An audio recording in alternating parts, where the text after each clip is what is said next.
Tama ba narinig ko? Junior din ang ipapangalan niyo ni Shaira sa anak niyo? So ano yung magiging magkapangalan na yung baby natin sa magiging baby? Babe, listen. Nag-isip-isip kasi ako. And ayos lang ba kung ibahin na lang natin yung pangalan ng anak natin? Wala pa namang official, di ba? Hindi ka pa naman nanganganak. Okay lang ba? Jordan, ikaw yung nagsabi na gusto mong isunod yung pangalan mo pa. Babe, I'm sorry, mali ako eh.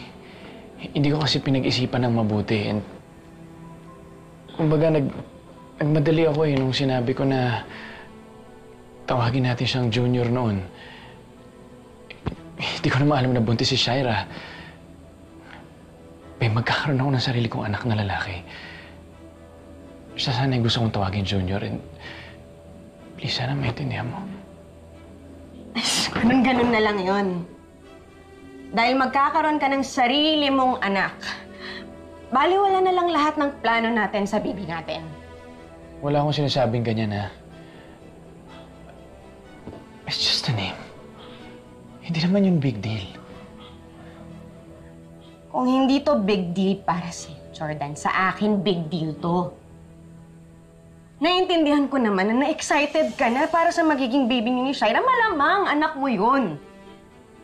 Pero sana naman huwag mong iparamdam sa amin na hindi kami importante. Di ba nangako ka? Na ituturing mo parang sarili mong baby tong magiging anak natin?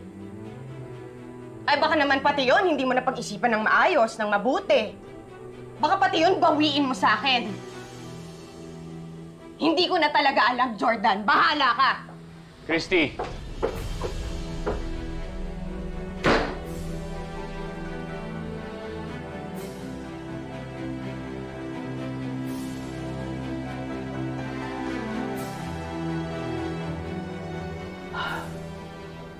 Yan na nga ba ang kinatatakutan ko, anak eh.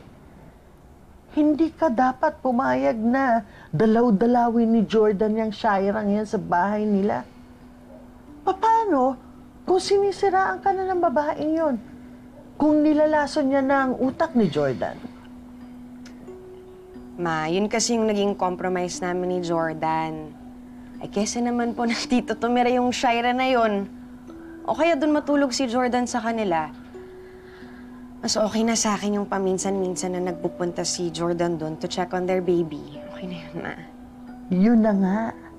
Baka yung paminsan-minsan na yon is enough para malaso ng utak ng asawa mo, para gatungan niyang asawa mo against you.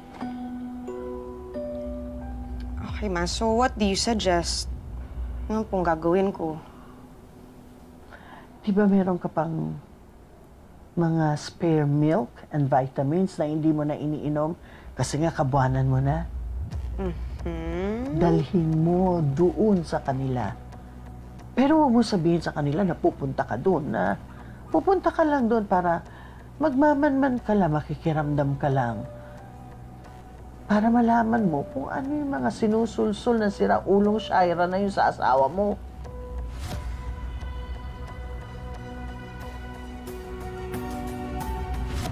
Senator, Ma'am Glenda, kamusta na po ba yung peace negotiations? Saka, balita na po ba doon sa hinihingi namin na amnestia?